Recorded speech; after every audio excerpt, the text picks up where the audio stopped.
የተመሰገነ ይሁን። ልጄ ከዚህ በፊት ወደ ህንድ ሀገር ለትምህርት ሄዶ ነበረ። በሄደ በሳምንቱ ውስጥ ይታመማል። የታመመውም እጅግ ከባድ ነበረ። የጭንቅላት ስትሮክ እና የቦዲ ስትሮክ ነበረ እና አይድንም። ስለዚህ አስከሬን ይዞ የሚሄድ ሰው ከኢትዮጵያ እንዴት መፈለግና ማግኘት እንችላለን? ኢትዮጵያዊ የለም እዛ ሆስፒታል የገባበት ህንድ ሀገር እንደደረሰ እና ወደ ስልኩ ውስጥ ሲፈልጉ የህንድ ስልክ ያገኛሉ፣ የእንግሊዝ ስልክ ያገኛሉ። እንግሊዝ ሲደውሉ ጥበበ ሰለሞን የሚባል ልጅ ታውቃለህ ወይ ይሉታል። አዎ ወንድሜ ነው ይላል። ከዛ በኋላ ሲጠይቃቸው በጣም ታሟል፣ ምንም ማድረግ አንችልም፣ አስከሬን የሚወስድ ሰው ከኢትዮጵያ መምጣት ይችላል ብለው ይናገራሉ። ከዛ በኋላ አይችሉም፣ ቤተሰብ የለም። እሺ ይልና እኔ ክፍያውን እከፍላለሁ ለማዳን ሞክሩ ይልና ስልኩን ይዘጋዋል። ከዛ በኋላ እሱ ጎፈንድሚ እየሰበሰበ እንግሊዝ ያለው ማለት ነው። እጅግ ከባድ ነው። እኔ ግን ይሄን ብዙ አልሰማውም። ከዛ በኋላ ጥርጣሬ ያለኝ ከሳምንት በላይ መገናኘት አልቻልኩም። በቴሌግራም ነበረ ምን እንገናኘው። እንደሄደ መግባቱን ደውሎልኛል። ከዛ በኋላ እኔ ወደዚህ መጣሁ፣ ገስት ሃውስ መጣሁኝ። ይሄ ልጅ ጠፋብኝ ብዬ ነው። እዚህ ጉባኤ ውስጥ ነበረ። ሐዋርያው ባጠገቤ ሲያልፍ ኮቱን ነካሁና ቆምኩኝ። እባክህ ልጄ አንተ እያለ መሞት የለበትም ብዬ ዝም አልኩኝ። በደንብ አየኝና ተመልሶ ጉባኤውን እያገለገለ ከትንሽ ደቂቃ በኋላ ናውጣለኝ። ከወጣ በኋላ ስሙን ተናገረ። ህንድ ሀገር ያለው ልጅህ የታመመው በምንድን ነው አለ።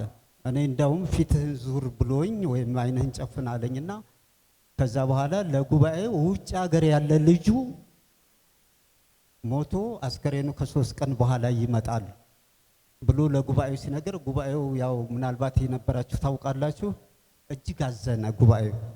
እኔ አለቅሳለሁ፣ ደንዝዣለሁ፣ ምንም አልናገርም በዛ ጊዜ።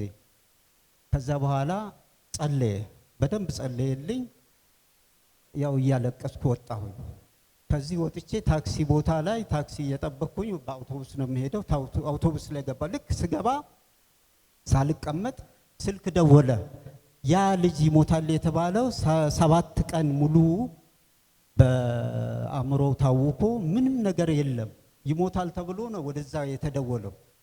ከዛ በኋላ ደወለ። ደነገጥኩኝ፣ ጮኩኝ። ከጉባኤው ውስጥ 2 ሴቶች ይሆኑ 3 4 የሆኑ ባስ ውስጥ ነበሩ። እንደሱ ደስ አላቸው በጣም ስለሚያውቁ ማለት ስለሰሙ። እዚህ ሌሎቹ ግን ምንድነው እያሉ ዞር ዞር ይላሉ። እኔም ደስ ብሎኛል እያልኩኝ በቃ ጮሃለሁ። ተፈወሰ። ከዛ ዳነ፣ ተፈወሰ። ከዛ በኋላ ቆይቶ ይመጣል ነው ያለኝ። እንደውም ተፈውሶም ይመጣል ነው ያለኝ። ተፈውሶ ከሳምንት 15 ቀን በኋላ ኢትዮጵያ ውስጥ ገባ። ከዛ ትንሽ ቆይታ በጣም አመስግኑልኝ ጌታ። ጉባኤ ሁሉ ቆሞ ለጌታ ክብር ይስጥ። አረ ይችላል ኢየሱስ። ዝም ብሎ በቃ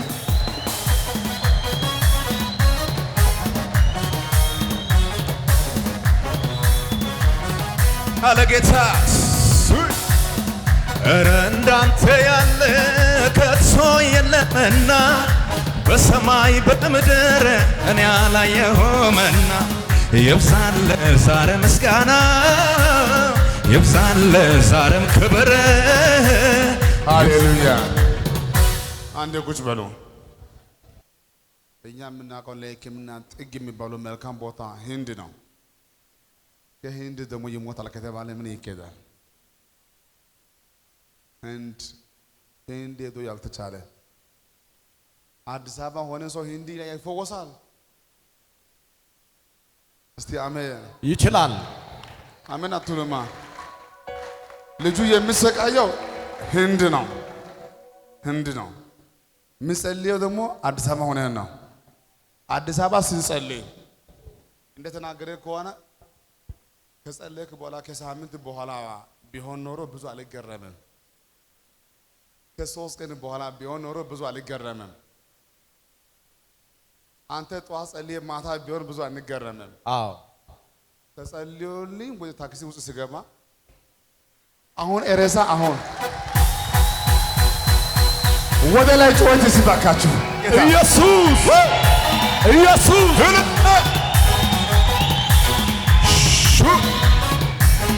ብርቱ ተብሎ ሳምኖበት ልብን በእርሱ ላይ ተጥሎ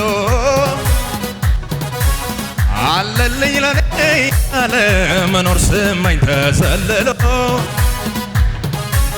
የተደገፈ ሸምበቆ መሆኑን እንዲያው ሳያውቀው ሁለተኛ በጣም ትልቅ አዛውንት ናት። የአጎቴ ሚስት ነች። ሰሜን ሸዋ አካባቢ ነው። ፎቶ ላኩልኝ አልኩት። እጅግ ታማለች፣ በጠና ታማለች ብለው ነገሩኝ። እንዴት ነው የሚያደርጋት ለመናገር ምንድን ነው አልኳቸው። አንደኛ እድሜ አለ፣ ሁለተኛ ርሂ በሽታ አለባት።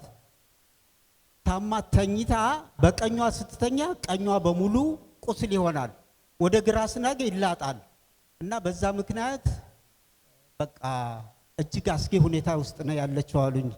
እኔም ፎቶ ላኩልኝ አልኩና በስልክ ላኩልኝ። ስልኩ ላይ ያለውን ፎቶ ይዤ ገስት ሃውስ ገባሁኝ። ገስት ሃውስ ገብቼ አሳየሁት። እጸልያለሁ፣ ግን ዘይትና ውሃ ይዘህ ሂድ፣ አልችልም፣ የሚኬድበት ቦታ አይደለም፣ እዛ መሄድ ስለማልችል ምን ላድርጋለሁ። ፎቶው የት አለ አለኝ። ከስልክ ያየ ስልኬንና እጄን አብሮ ይዞ አጥብቆ ጸለየ። እውነት እላችኋለሁ ግን እስከ ዛሬ ያልመሰከረ 4 ወር ነው የሆነው። ትላንትና ያወቅኩት ትላንትና ደብረ ብርሃን ሄጄ ነበረ። ደብረ ብርሃን ሄጄ እኔ በአካል አላየኋትም፣ ሌላ ከተማ ነች። ሲነግሩኝ በደንብ ድና መቼ ነው የዳነችው አልኩ። አሁንማ ስንት ጊዜ 4 ወር 5 ወር ሊሆናት ነው አሉ። ልክ ሳስበው ያ ቀን ነው እዚህ የጸለየበት ወቅት ማለት ነው በሰዓቱ። ከዛ በኋላ አሁን ዲና ሰው ታናግራለች፣ በቆም አትችልም፣ ትንሽ ድካም ስላለች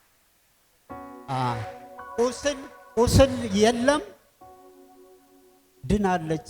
እግዚአብሔርን አመስግኑልኝ፣ ሌላ ምንም አልልም። ሃሌሉያ አሜን። እስቲ አሜን። እንኳን ጌታ ረዳ። አንድ ፖይንት ልምከራችሁና ከዛ ላይ ቀጥል። እሱ አምላክ ነው እየወደደውን ያደርግ ብላችሁ ዝም እንዳትሉ። ከልብ ስንጸልይ ይሳካላችኋል። እስቲ ከልብ በሉ እስቲ።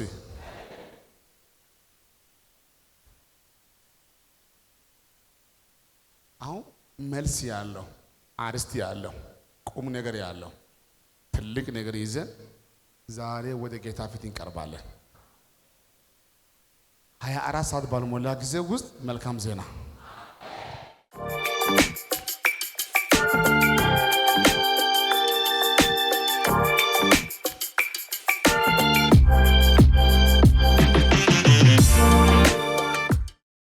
ይህ ወንድማችን የመጣው እናቱ ታሞባት በጣም በአስቸጋሪ ሁኔታ መካከል ሆኖ ነው የመጣው። ስመጣ እናተ በቀን 4 ጊዜ ቡና ካላፈላች ደም ነው የምታመልከው መንፈስ የሚያስተፋት።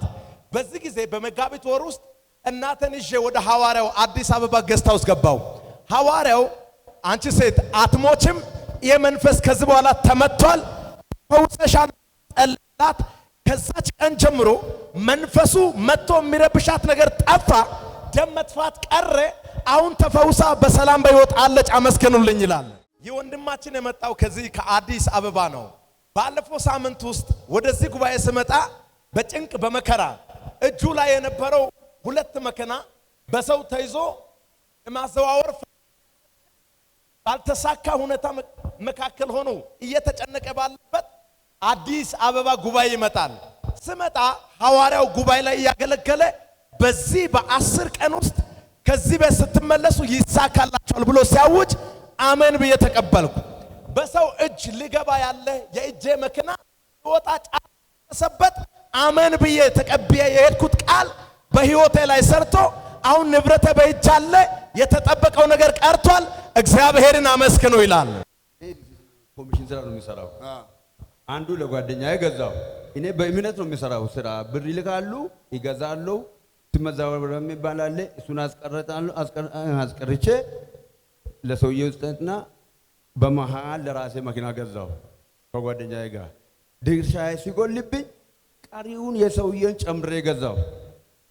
ስም አላዞርም ያለ ሰውየው ነገ በሁለት ቀን ውስጥ ካላዞርክ አለኝ። ቅዳሜ ዕለት ካላዞርክ ስለኝ ደነገጥኩ። እኔ ደግሞ ውሸት አልፈልግም፣ አልወድም የሰው ገንዘብ። እሺ በቃ አዞራለሁ፣ ሰኞ መንገድ ትራንስፖርት እንገናኝ አልኩና አንድ ጋር ሲደውል ብር አለ 500 ሺህ ነው የጎደለብኝ አለ ሲጠኝ። ሌላ ጊዜ የሰው ገንዘብ 1 ሚሊዮን 2 ሚሊዮን 3 ሚሊዮን 10 ሚሊዮን ይቀመጣል እኔ ጋር። አሁን ባዶ ነው። የሰውዬው 500 ሺህ አለብኝ፣ 14 ሺህ ነው ደብተሬ ላይ ያለ። ባህል እየመጣ ነው። ሰውዬው ያስጨነቀኝ ነው። ምን ይሻለኛል ብዬ በቃ አዞራለሁ፣ መንገድ ትራንስፖርት እንገናኝ አልኩ። ማታ ዝም ብዬ ቅዳሜ ነው ወዳም ወደ መንገድ ዞርብኝ። በዕልሜ የእግዚአብሔር ሰው አልተናገርኩም እንጂ በዕልሜ ጸለይልኝ። ይሳካል ያለ በቃ አቁም ዝለ በቃ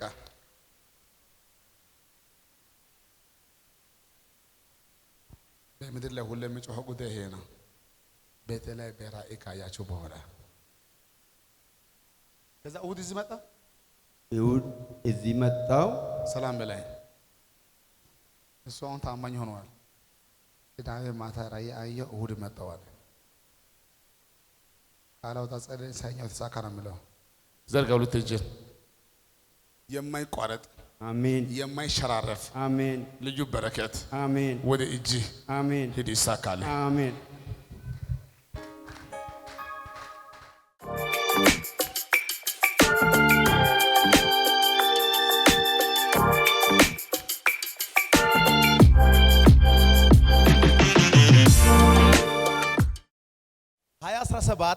በሰባተኛው ወር በሰባተኛው ቀን ወደዚህ ስመጣ በማላውቀው ነገር ከዛ ቀደም ለ7 ወር እስር ቤት ታስሬ ነበር። ታስሬ ሲፈታ እግዚአብሔር ጣልቃ ገብቶልኝ መብት ተጠብቆልኝ ነው የመጣሁት።